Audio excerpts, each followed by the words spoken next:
कहाँ से बिलोंग करते हैं आप? बाय बर्थ ही कराची का हूँ, पैदा भी पला भी बड़ा यहाँ, पला बड़ा यहीं पे हूँ। यहीं से एजुकेशन है आपकी? यहीं से कहाँ से education। पढ़ा हुआ है और क्या पढ़ा हुआ है? मैंने फजाइया कॉलेज से मैं मैट्रिक किया मैंने। इतना अच्छा लग रहा है फिजाइया कॉलेज से आप बात करें, इतनी मतलब साफ और इतनी वो सलीस उर्दू बोल रहे हैं मेरी माशाल्लाह सलीस उर्दू बहुत है, क्योंकि हम ज़िया मुहिद्दीन के यस। शागिर्द हैं। आप घर में कौन कौन है? मेरे घर में मेरी बहनें हैं, मेरी वालदा हैं, मेरे वालिद साहब हैं। आप किस नंबर पे हैं? मैं दूसरे नंबर पे हूँ। और भाई हैं या बस? मेरा एक छोटा भाई है, हम अच्छा। 3 भाई 2 बहनें। ओके जी। तो वो लोग सही हैं आपकी एक्टिंग से, आपके इस करियर से? They are happy? They are happy नहीं, प्राउड है। माशाल्लाह। They feel proud. स्टार्टिंग में ऐसा था कि मेरे पास मतलब देखें, मेरी लाइफ के अंदर फेसेस हैं। एक फेस ऐसा था जब मैं जॉब करता था। मतलब आपने एक्टिंग से पहले जॉब्स की है मैंने। एक्टिंग डायरेक्टली नहीं आया? डायरेक्टली नहीं आया एक्टिंग में। मैंने बहुत सारी चीजें शिफ्ट की हैं, मैं बता रहा हूँ ना, मैं ये मेरा छठा प्रोफेशन है और मैं अल्हम्दुलिल्लाह या इट्स माय 6th। इससे पहले क्या करते थे आप? 5 क्या चीजें और की नहीं आपने? देखिए मैं फ्लाइट डिस्पैचर हूँ। फ्लाइट डिस्पैचर किस मतलब एयरपोर्ट पे? मैं काम किया? एयरपोर्ट पे काम करता था, व्हाइट कॉलर जॉब। ये सबसे पहली जॉब थी आपकी? नहीं ये मेरी पहली जॉब नहीं, मैं बता रहा हूँ। अच्छा ठीक है। फर्स्ट सुन के आप खामोश हैं, मुझे बात करने दे। नहीं मैं बता रहा हूँ कि नहीं, मैं बताइए। मतलब सीक्वेंस वाइज अगर मैं चलूँ तो सबसे पहले सी फेयर में रहा हूँ। तो आप ग्रेजुएट कर गए, ठीक है। उसके बाद पहली आपकी सी फेयर वाली जॉब थी या उसके बाद क्या हुआ? वहां से कहानी ले लें। सूरत हाल ये है कि पाकिस्तान की वैल्यू इतनी डाउन हो चुकी है दुनिया के अंदर, क्योंकि यहाँ के लोग जो बाहर जाते हैं वो स्लिप हो जाते हैं। okay. इसकी वजह से जो बाहर की कंट्रीज होती हैं वो आपके ऊपर रिस्ट्रिक्शंस लगा देती हैं। इसी तरीके से जब मैंने सी फेयर का कोर्स किया तो वो बहुत इजी था पाकिस्तानियों के लिए, वो लाइसेंस लेकर जाना और बाहर जाकर स्लिप हो जाना, गुम हो जाना। तो उससे क्या हुआ, मैं जब ये कोर्स किया और मैंने किया तो मुझे जब अक्सर ऐसा होता था कि टीचर्स खुद बैठ जाते थे और कहते थे कि आज उस्मान पढ़ाएगा, और वो कहते थे कि उस्मान जावेद को देख लो, ये फ्यूचर का कैप्टन है, देख लो, ऐसे कहते थे वो, तो देख लो उसको लड़के को और आज लिखवा लो कि फ्यूचर का कैप्टन है। ये नेवी से अलग है ना? ये मर्चेंट नेवी समुद्री। मेरा एक्सपीरियंस जो रहा वो तकरीबन 6 महीने 7 महीने, उसके बाद वो नहीं रहा हो सका। बहुत जब भी अप्लाई करो तो रिश्वत बहुत चलती थी इसमें, और अभी भी है। तो शिप पे नहीं गया ना, नहीं जा सका। तो आप सिर्फ टीच कर रहे थे? नहीं ये नहीं टीच, ये तो मैं स्टार्ट से बता रहा हूँ आपको। तो जब भी जाना पड़े तो आपको पहले 3 लाख 4 लाख रुपए देने हैं उन लोगों को, तो वो आपकी जो है फिर आपकी तरतीब बनाएंगे कि अच्छा अगले इनको दे दो, तो वो चीजें जो थी। और मैं एक मिडिल क्लास फैमिली से बिलोंग करता हूँ, तो वो चीजें मेरे लिए थी, मुश्किल हो रही थी, तो मैंने इसको फिर छोड़ दिया। तो सी फेयर थे, लेकिन ये सब मुश्किलात की वजह से आप मतलब आगे जा नहीं पा रहे थे, तो आपने कहा मैं अब आप इससे अंदाजा लगाएं, मैं एक कंपनी है मैकनन मैकेंजी के नाम से कंपनी, मैं वहां पर गया और मैं एक वो बच्चा हूँ जो फर्स्ट है अपनी क्लास का, टॉपर है, ठीक, जिससे टीचर्स कह रहे हैं कि देख लो फ्यूचर कैप्टन है। वो जाता है और बोलता है सर मैं सीवी लेकर आया हूँ, तो वहां पर कह दी जाता है वो गार्ड है उसको दे दें सीवी। तो मेरी सीवी गार्ड ने रख ली। मैंने कहा ठीक है कोई मसला नहीं, इट्स फाइन, कोई बात इट्स फाइन। लेकिन फिर मैं बैठा रहा। उसके बाद eventually I came to know that यहाँ पे तो रिश्वत है और पैसे दिए बगैर तो आप जा ही नहीं सकते हैं, और यहाँ पर इसका कोई ताल्लुक नहीं है कि आप क्लास में नंबर 1 थे या लास्ट थे, आपके पास पैसे हैं तो आप बाहर जाएंगे। क्योंकि रिस्ट्रिक्शंस मैंने आपको बताया ना, पाकिस्तानी, क्योंकि इनके लिए इजी वे था पाकिस्तानियों के लिए कि यहाँ पे जाकर स्लिप हो जाए बाहर जाके। हालांकि पाकिस्तान के सीमेन और जो सीफेयरर्स हैं वो वन ऑफ द बेस्ट हैं in the world, so but unfortunately इस तरह की चीज़ें हैं। फिर मैंने ग्रेजुएशन कंप्लीट कर ली कराची यूनिवर्सिटी से अपनी, और उसके बाद मैंने फ्लाइट डिस्पैचर का एक कोर्स किया।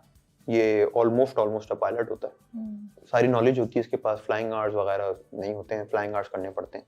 मेरी दिली ख्वाहिश थी कि मैं एयरफोर्स का पायलट बनता, मैं और मेरी वालदा PIE चले गए। ठीक है। अब ये भी जो बात बताने वाला हूँ बड़ी इंपॉर्टेंट है। वहां गए, पता चला कि जी 1 करोड़ 50 लाख, उस वक्त 1 करोड़ 50 लाख तक का था, और पायलट का लाइसेंस CPL मिल जाता है इसमें देखिए SPL होता है स्टूडेंट पायलट लाइसेंस, फिर होता है PPL होता है प्राइवेट पायलट लाइसेंस, और उसके बाद होता है CPL कमर्शियल पायलट वो लाइसेंस। तमाम लोग जो इस वक्त PIA के पायलट्स हैं आप कह रहे हैं उन सब ने 1 करोड़ रुपए दिए होंगे? नहीं, उन सब लोगों ने देखे, कुछ तो पुराने पायलट्स हैं, कुछ एयरफोर्स से आए हुए हैं, ये ट्रेनिंग के पैसे हैं, ये वो पैसे नहीं बता रहा कोई रिश्वत वगैरह के, ये ट्रेनिंग के पैसा है। ओ ये फीस है? जी ये फीस है, ये 1 करोड़ रुपए फीस 1 करोड़ 50 लाख, क्योंकि इसमें फ्लाइंग आवर्स होते हैं ना, फ्लाइंग आवर्स करने होते हैं, तो 1 करोड़ समथिंग फीस बन जाती है उसकी, जहाज क्योंकि उसका फ्यूल लगता है, वो सब चीजें तो हमारे पास नहीं। तो हमने कहा ठीक है, नहीं है तो और कौन सा कोर्स था जो पता चला जी, इससे जो 1 दर्जा नीचे कोर्स है वो है फ्लाइट डिस्पैचर का कोर्स। इसके बाद फिर एक फाइनल इंटरव्यू होता है, वो इंटरव्यू करते हैं तो वो फिर डायरेक्टर होते हैं, तो डायरेक्टर जनरल टाइप की पोस्ट होती है, वो इंटरव्यू करते हैं तो उसके बाद आपको लाइसेंस मिलता है। तो जब मैं गया तो उन्होंने जब मेरी मार्कशीट देखी, उन्होंने कहा या तो तुम चीटिंग करके आए हो, या तो तुम असल में वही मेहनत करके आए जो यहाँ पे दिख रही है। मैंने कहा सर आप मेरा इंटरव्यू लें 5 और आपको खुद ही पता चल जाएगा। उन्होंने बोला ओके लेट्स स्टार्ट। उन्होंने किया इंटरव्यू, विद इन 5 मिनट बोला ओके गो क्लियर। तो मुझे मिल गया लाइसेंस, तो सी फेयर हो गया। उसके बाद मैंने क्या कर लिया, फ्लाइट डिस्पैचर कर लिया। अब इसके बाद जॉब फिर नहीं मिलती। ये हर फील्ड के अंदर है, आपको इस स्ट्रगल से गुजरना पड़ेगा, जैसे मैं एक्टिंग में गुजरा, ये हर फील्ड में जब भी आप, और मैं ये जाके बताता भी हूँ लोगों को, अक्सर बेशतर मुझे यूनिवर्सिटीज में बुलाया जाता है, तो मैं यही कहता हूँ कि यार आप जिस फील्ड में भी जाएंगे आप लोग, आपको इसी स्ट्रगल से गुजरना है, क्योंकि आपसे पहले भी तो लोग काम कर रहे हैं ना, वो स्लॉट खाली होगी तो आपकी जगह बनेगी। ठीक है, आपको डिसिप्लिन तरीके से मुसलसल मेहनत करते रहना, ठीक।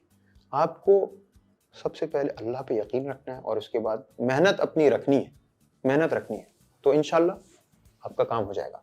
तो थर्ड प्रोफेशन क्या था? बैंकिंग।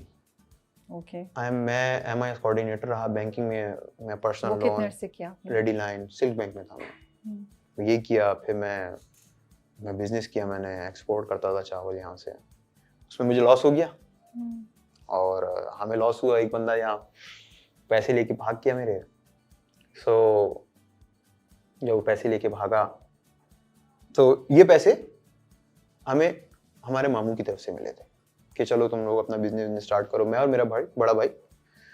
हमने किया, तो क्योंकि मेरे पास तो इस तरह की कोई एक्सपीरियंस था ही नहीं, तो जब ऐसा फ्रॉड हो गया तो मैं चला गया पुलिस के पास। मैं गया, मैंने कहा कि जी देखें मेरे साथ फ्रॉड हो चुका है। तो what he said was very, थाने गया? हाँ, थाने में चला गया और बहुत ही मेरे साथ, मतलब इतना दुख हुआ मुझे उस वक्त कि यार ये इस तरीके का सलूक आप कैसे कर सकते हैं, एक बंदा वैसे ही एक दुखी है। इतनी बड़ी ट्रेजेडी से। तो वो बंदा मुझे कहता है कि ओ यार मुझसे पूछ के तूने किया है बिजनेस हैं, ये तो काम ही आ गया, सॉरी। तो ही सेड कि तुमने मुझसे पूछ के बिजनेस किया है, जो तुम हमारे पास आए हो, जाओ यहाँ से काम करो अपना। मैंने कहा रियली, मेरे साथ फ्रॉड हो गया और ये मेरी FIR काटने के लिए तैयार नहीं है बंदा। जाओ यार, क्या करे, कुछ नहीं मिलना भाई, पैसे नहीं मिलेंगे, गए तुम्हारे पैसे, जाओ कोई बात नहीं है, बस सब्र करो। मैंने कहा यार कमाल है भाई, माशाल्लाह। उसके बाद मैंने टीचिंग भी की है। तो बस फिर आपने वो छोड़ दिए पैसे, उसके बाद कुछ कहाँ मिलने थे, जब पुलिस ही नहीं है। उन्होंने कहा कि आप चले जाएं, आप कोर्ट चले जाएं, कोर्ट से आप लेटर लेकर आए। फिर मैं वकील के पास गया, उसने कहा देखो यार FIR कटेगी तुम्हारी, चूंकि तुमने एक बैंक में चेक डिलीवर किया था, तो ये बैंक का केस भी आ जाएगा, तो ऐसे तो पुलिस वाले नहीं काटेंगे FIR।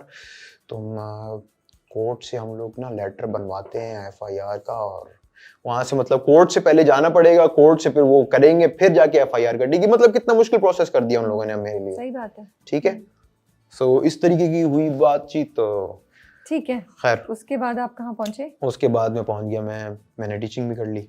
ठीक है, टीचिंग भी कर ली इस दौरान में।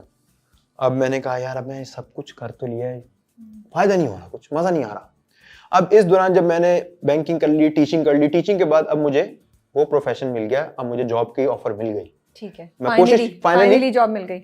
हाँ, पहले तो बैंक, मैंने नहीं एज अ टीचर की कर ली, एज अ बैंकर तो मैं कर रहा था, लेकिन जो मेरे पास लाइसेंस था फ्लाइट डिस्पैचर का, वो मैंने आपको कहा ना, मैं कंसिस्टेंसी क्योंकि जगह चाहिए होती, तो ये लाइसेंस लेने के कोई 1.5 साल बाद मुझे अच्छा, फ्लाइट डिस्पैचर का कोर्स टीच करने की जॉब मिली आपको? हाँ वो टीच मैं वो टीच भी कर रहा था, तो वो मैं ठीक है। टीच भी कर रहा था क्योंकि आई वाज मतलब मैं क्लास का एक बेस्ट स्टूडेंट था, तो मुझे टीचिंग की जॉब मिल चुकी थी। तो वो मैंने करने के बाद फिर मैं वहां चला गया कि मैं साथ-साथ इंटरव्यू के लिए ट्राई करता था, ट्राई करता रहा। किस इंटरव्यू के लिए ट्राई कर रहे थे? यही कि जॉब के इंटरव्यू होता है, जॉब इंटरव्यू के लिए ट्राई कोशिश करता रहा, तो मुझे 1.5 साल के बाद वैकेंसी आई।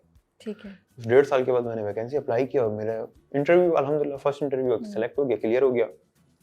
तो वहाँ पर शिफ्ट कंट्रोलर्स थे, बहुत ही अच्छे थे, वसीम भाई हो गए, अली भाई हो गए और खुर्रम भाई थे और भी बहुत सारे नाम हैं मुझे याद नहीं है पढ़े। सो मैं वहाँ पर गया और flight dispatcher is basically flight plans बनाने होते हैं और आपसे इस तरह की चीज़ें करनी होती हैं जिसके ऊपर आपका जहाज उड़ता है, उसमें कितना वेट है, सारी चीज़ें आपको मिलती हैं, फ्यूल आपने कितना डालना है, सारी चीज़ें, रूट आपने सेलेक्ट करते हैं, एरोड्रोम सेलेक्ट कर लिया आपने, और किसका आपका जैसे ऑल्टरनेट एरोड्रोम अगर इनकेस इमरजेंसी हो जाती है आपकी जी। जहाज़ की, जैसे आप जाते हैं और अक्सर देखा है कि जी लाहौर पहुंचे हैं, वेदर ख़राब था, डाइवर्ट कर जाता है इस्लामाबाद, तो ऑल्टरनेट एरोड्रोम आपने कौन सा देना है, ये बहुत सारी चीज़ें हैं आपकी। अब मैं वहाँ पर गया तो मुझे पता चल गया कि यार ये तो कुछ भी नहीं है। 15 साल के एक्सपीरियंस लोग मुझसे अगली सीट पर बैठे हुए as a flight controller, shift controller बनकर। मैंने कहा ये तो मैं नहीं कर सकता, सॉरी। उसी वक्त ही मैंने डिसीजन ले लिया मैं ये नहीं करूंगा। हालांकि मतलब आपको फ्यूचर नहीं नजर आया? नहीं मुझे आपने कहा मैं अगले 15 साल ये चीज नहीं कर सकता। नो मैं इसी तरीके से है, मेरे दूसरी फील्ड भी इसी तरीके से, मैं यूं करके शिफ्ट कर देता हूँ। मैं बोलता हूँ ठीक है मुझे नहीं मजा तो वो शिफ्ट आपने एक्टिंग की तरफ की? हाँ, तो फिर मैं उस वक्त सोचना शुरू किया अब क्या करें, अब इतना कुछ कर लिया, अब क्या करना है उस्मान जावेद। देन फिर मैं इस पॉइंट पर पहुंचा कि अब वो कर लिया जाए जो तुम्हें खुद पसंद है। तो आप सब लोगों ने भी वो करना है जो आप लोगों को पसंद है। लेकिन 5 जॉब्स के बगैर। हाँ 5 जॉब्स के बगैर, ये मैं बता रहा हूँ, ये मेरे साथ है। आप लोगों ने ऐसा नहीं करना है कि आपने फर्स्ट टाइम वही जॉब करनी है जो आपको पसंद है। सो मैं पता चल गया मुझे, तो फिर मैंने कहा यार चलें लेट्स ट्राई। तो मेरे एक जानने वाले अंकल थे, मकसूद अंकल, तो क्योंकि मैं अपनी टीम का कैप्टन भी था तो मुझे पूरे इलाके में कैप्टन ही लोग कहते थे, कैप्टन। हाँ कैप्टन, अब अक्सर बेचते मुझे कैप्टन, मेरा दूसरा नाम कैप्टन है। सो कैप्टन की टीम के 2 लड़के थे, उनके जो वाले साहब थे वो कैमरा सप्लाई करते थे इन प्रोडक्शन हाउसेस को। ठीक है। तो मैंने कहा यार पता तो कर अंकल को। बोलते हैं उस्मान भाई चले अभी मिलवा देते हैं आपको अब्बू से। मैं गया तो मकसूद नाम है उनका, मकसूद अंकल बहुत ही प्यारे हैं मेरे, मतलब मैं मकसूद अंकल इज लाइक, उनकी family is like my family. तो मैंने कहा अंकल इस तरीके का सीन है, बताएं कर लोगे बेटा, तुम एक्टिंग कर लोगे? मैंने कहा बिल्कुल कर लेंगे, कोशिश तो कराएं, चलें। उन्होंने मुझे भेज दिया। कहाँ भेजा? Big bang. Okay. Big bang 2017। Okay. उन्होंने कहा यार मेरे है सलाम दुआ है, तो वहां पर एक थे मोटे से हैं, उनका नाम क्या है मुझे याद नहीं आ रहा, उनके पास चला गया। उन्होंने कहा ठीक है चलें जी, अभी ये ऐसे ही हो रहा है। हाँ। उन्होंने कहा ठीक है आप कल ही आ जाएं, इनको कल भेज दें, मेरी सहेलियां ड्रामा है। तो ये मेरा सबसे पहले जिंदगी, अब मेरा फर्स्ट डे है